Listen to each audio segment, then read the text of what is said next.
ಜಾತ್ರೆ ಉತ್ಸವಾದಿಗಳಲ್ಲಿ ಧಾರ್ಮಿಕ ಆಚರಣೆಯ ಜೊತೆಗೆ ವ್ಯಾಪಾರ ವ್ಯವಹಾರಕ್ಕೆ ಮುಕ್ತ ಅವಕಾಶವಿರುತ್ತದೆ. ಆದರೆ ಈ ಜಾತ್ರೆಯಲ್ಲಿ ವ್ಯಾಪಾರಕ್ಕೆ ಅವಕಾಶವೇ ಇಲ್ಲ. ಇಲ್ಲಿ ವ್ಯಾಪಾರ ಮಾಡುವುದಿದ್ರೂ ಯಾವುದೇ ಗ್ರಾಹಕನಿಂದ ಹಣ ಸ್ವೀಕರಿಸುವಂತಿಲ್ಲ.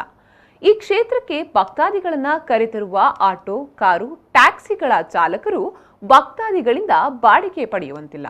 ಈ ಜಾತ್ರೆ ನೋಡಲು ಬರುವ ಎಲ್ಲ ಭಕ್ತಾದಿಗಳು ಮಲ್ಲಿಗೆಯೊಂದನ್ನ ಬಿಟ್ಟು ಯಾವುದನ್ನು ಹಣ ಕೊಟ್ಟು ಸ್ವೀಕಾರ ಮಾಡುವಂತಿಲ್ಲ.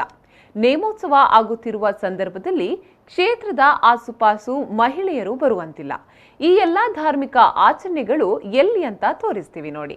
ಪುತ್ತೂರು ಮಹಾಲಿಂಗೇಶ್ವರ ದೇವಸ್ಥಾನಕ್ಕೆ ಹತ್ತಿರದ ಬಲ್ನಾಡಿನ ಉಳ್ಳಾಲ್ತಿ ಕ್ಷೇತ್ರದಲ್ಲಿ ಮಹಾಲಿಂಗೇಶ್ವರ ದೇವಸ್ಥಾನದ ಜಾತ್ರೆ ಮುಗಿದು ಧ್ವಜಾವರೋಹಣದ ಮರುದಿನವೇ ಬಲ್ನಾಡು ಉಳ್ಳಾಲ್ತಿ ಕ್ಷೇತ್ರದಲ್ಲಿ ಜಾತ್ರೋತ್ಸವಕ್ಕೆ ಗೊನೆ ಕಡಿಯುವ ಕಾರ್ಯಕ್ರಮ ನಡೆಯುತ್ತದೆ. ಪ್ರತಿ ಏಪ್ರಿಲ್ 28ರಂದು ಬಲ್ನಾಡು ಉಳ್ಳಾಲ್ತಿ ಕ್ಷೇತ್ರದಲ್ಲಿ ಜಾತ್ರೋತ್ಸವ ನಡೆಯುವುದು ಇಲ್ಲಿನ ವಾಡಿಕೆ. ಇಲ್ಲಿನ ಜಾತ್ರೋತ್ಸವದ ಸಂದರ್ಭ ಕ್ಷೇತ್ರದ ಆಸುಪಾಸಿನಲ್ಲಿ ವ್ಯಾಪಾರ ಮಳಿಗೆಗಳನ್ನು ಹಾಕುವಂತಿಲ್ಲ. ವ್ಯಾಪಾರ ಎನ್ನುವ ಅಕ್ಷರವು ಈ ಕ್ಷೇತ್ರದ ಸುತ್ತಮುತ್ತ ಜಾತ್ರೋತ್ಸವದ ಸಂದರ್ಭದಲ್ಲಿ ಕೇಳಿಬರುವಂತಿಲ್ಲ.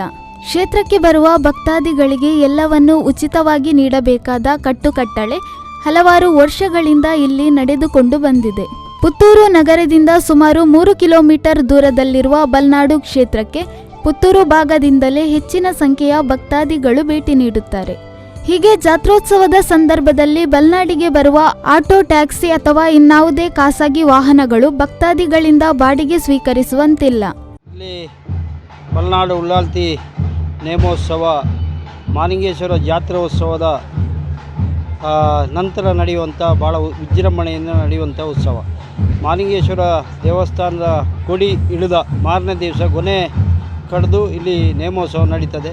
ಇಲ್ಲಿ ವಿಶೇಷತೆ ಏನು ಅಂತೇಳಿದರೆ, ಪುತ್ತೂರಿಂದ ಬರುವಂಥ ಎಲ್ಲ ಭಕ್ತಾಭಿಮಾನಿಗಳಿಗೆ ಉಚಿತವಾಗಿ ವಾಹನದ ವ್ಯವಸ್ಥೆ, ಮತ್ತು ವಿಶೇಷವಾಗಿ ಭಾಳ ಪುರಾತನ ಕಾಲದಿಂದ ಹಿರಿಯ ಅವರು ಮಾಡಿದಂಥ ಕಟ್ಟುಪಾಡು ಪ್ರಕಾರ ಮಹಿಳೆಯರಿಗೆ ಪ್ರವೇಶ ಇಲ್ಲದೆ ಇರುವಂಥದ್ದು. ಇದೆಲ್ಲ ವಿಶೇಷತೆಯನ್ನು ಹೊಂದಿರತಕ್ಕಂಥ ಒಂದು ಕ್ಷೇತ್ರ ಬಲ್ನಾಡು ಉಳ್ಳಾಲ್ತಿ ಕ್ಷೇತ್ರ ಅಂತ ಹೇಳಿದರೆ ಬಹಳ ವಿಶೇಷವಾಗಿ ಎಲ್ಲ ಸೀಮೆಯಲ್ಲಿ ನಡೆಯುವಂಥ ನೇಮೋತ್ಸವಕ್ಕೆ ಇದು ಪ್ರೇರಣೆಯನ್ನು ಕೊಡುವಂಥ ನೇಮೋತ್ಸವ ನಡೀತಾ ಇದೆ.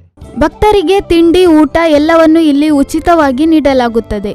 ಉಳ್ಳಾಲ್ತಿಗೆ ಅತಿ ಪ್ರೀತಿ ಪಾತ್ರವಾದ ಮಲ್ಲಿಗೆ ಹೂವನ್ನು ಬಿಟ್ಟು ಇಲ್ಲಿ ಎಲ್ಲವೂ ಉಚಿತವಾಗಿ ಸಿಗುತ್ತಿದ್ದು ಇದು ಕ್ಷೇತ್ರದ ವಿಶೇಷತೆಯೂ ಆಗಿದೆ.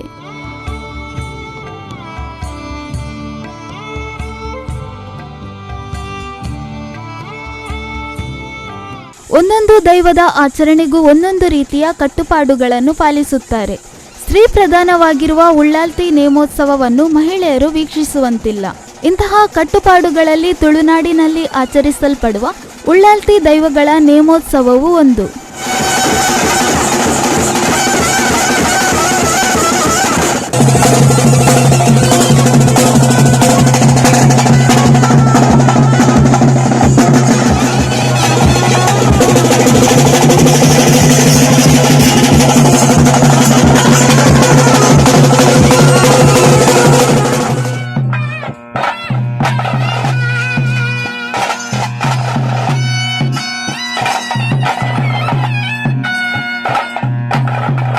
ಪಾರ್ವತಿಯ ಸ್ವರೂಪದಂತೆ ಆರಾಧಿಸಲ್ಪಡುವ ಉಳ್ಳಾಲ್ತಿ ದೈವಾರಾಧನೆಗೆ ತನ್ನದೇ ಆದ ಮಹತ್ವವಿದ್ದು ತುಳುನಾಡಿನಲ್ಲಿ ಒಟ್ಟು ಪ್ರಮುಖವಾದ 5 ಉಳ್ಳಾಲ್ತಿ ದೈವಸ್ಥಾನಗಳಿವೆ.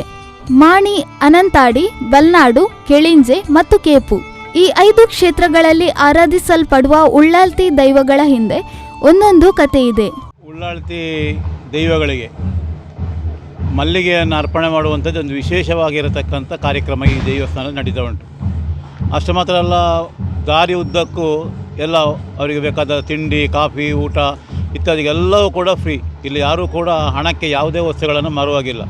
ಅದೇ ರೀತಿ ಬರುವಂಥ ಜನರ ಸೌಕರ್ಯಕ್ಕೋಸ್ಕರ ಯಾವ ವಾಹನಗಳಿರಲಿ ಎಲ್ಲ ವಾಹನದಲ್ಲಿ ಫ್ರೀಯಾಗಿ ಬರುವಂಥದ್ದು ಭಾಳ ವಿಶೇಷವಾದಂಥ ಕಾರ್ಯಕ್ರಮ. ಅದರ ಜೊತೆಗೆ ಮಹಿಳೆಯರಿಗೆ ಬಹಳ ಹಿಂದಿನಿಂದಲೂ ಇಲ್ಲಿ ಪ್ರವೇಶ ಅವಕಾಶ ಇಲ್ಲ, ಯಾವುದೇ ನಿಯಮಗಳನ್ನು. ಹಾಗಂತೇಳಿ ದಂಡನಾಯಕನ ಹೊರಸರಿ ನೇಮಕ್ಕೆ ಬೆಳಗಿನ ಜಾವದಲ್ಲಿ ಅವಕಾಶ ಇದೆ. ಆನಂತರ ಸಂಜೆ ನಡೆಯುವಂಥ ಮಲ್ರಾಯ ದೈವದ ನೇಮಕ್ಕೆ ಕೂಡ ಅವಕಾಶ ಇದೆ. ಅದರಲ್ಲಿ ಹೆಂಗಸರು ಭಾಗವಹಿಸ್ತಾರೆ, ಆದರೆ ಉಳ್ಳಾಲ್ತಿ ನೇಮ ಭಾಗವಹಿಸುವಂಥ ಇದು ಇರುವುದಿಲ್ಲ. ಒಟ್ಟು ದಕ್ಷಿಣ ಕನ್ನಡ ಜಿಲ್ಲೆಯಲ್ಲಿ 8 ಉಳ್ಳಾಲ್ತಿ ಅಂತ ಲೆಕ್ಕ. ಅದು ಅದರಲ್ಲಿ 8ರಲ್ಲಿ ಇದು ಒಂದು. ಆದರೆ ಬಾಕಿ ಉಳ್ಳಾಳತೆ ಸ್ಥಾನಗಳಲ್ಲಿ ಈ ರೀತಿಯ ಪದ್ಧತಿಗಳಿಲ್ಲ. 8 ಉಳ್ಳಾಳತೆ ಕ್ಷೇತ್ರಗಳಲ್ಲಿ ಕೂಡ ಬೇರೆ ಬೇರೆ ಪದ್ಧತಿಗಳಲ್ಲಿ ಆಚರಣೆ ಮಾಡ್ತಾರೆ ಅಂತ. ಅದರ ಜೊತೆಗೆ ಪುತ್ತೂರು ಮಹಾಲಿಂಗೇಶ್ವರ ದೇವಸ್ಥಾನಕ್ಕೆ ಮತ್ತು ಉಳ್ಳಾಳತೆ ದೇವಸ್ಥಾನಕ್ಕೆ ವಿಶೇಷವಾಗಿದ್ದರಿಂದ ಅವಿನಾಭಾವ ಸಂಬಂಧ ಇದೆ. ಅಲ್ಲಿಯ ಜಾತ್ರೆಗೆ ಇವರು ಬರುವಂಥದ್ದು, ಇಲ್ಲಿಯ ಜಾತ್ರೆಗೆ ಹೇಳಿಕೆ ಕೊಡುವುದು, ಇದೆಲ್ಲ ಒಂದು ವಿಶಿಷ್ಟವಾದಂಥ ಸಂಪ್ರದಾಯ ಅಂತ ಹೇಳಲಿಕ್ಕೆ ನಾವು ಸಂತೋಷ ಪಡ್ತಾ ಇದ್ದೇವೆ. ಈ ಕ್ಷೇತ್ರಗಳಲ್ಲಿ ದಕ್ಷಿಣ ಕನ್ನಡ ಜಿಲ್ಲೆಯ ಪುತ್ತೂರಿನ ಬಲ್ನಾಡಿನಲ್ಲಿರುವ ಉಳ್ಳಾಲ್ತಿ ಕ್ಷೇತ್ರವು ಒಂದಾಗಿದ್ದು, ಉಳಿದ 4 ಕ್ಷೇತ್ರಗಳಲ್ಲಿ ನಡೆಸುವ ಆಚರಣೆಗಿಂತ ಇಲ್ಲಿ ಕೊಂಚ ಭಿನ್ನ ಆಚರಣೆ ಇದೆ.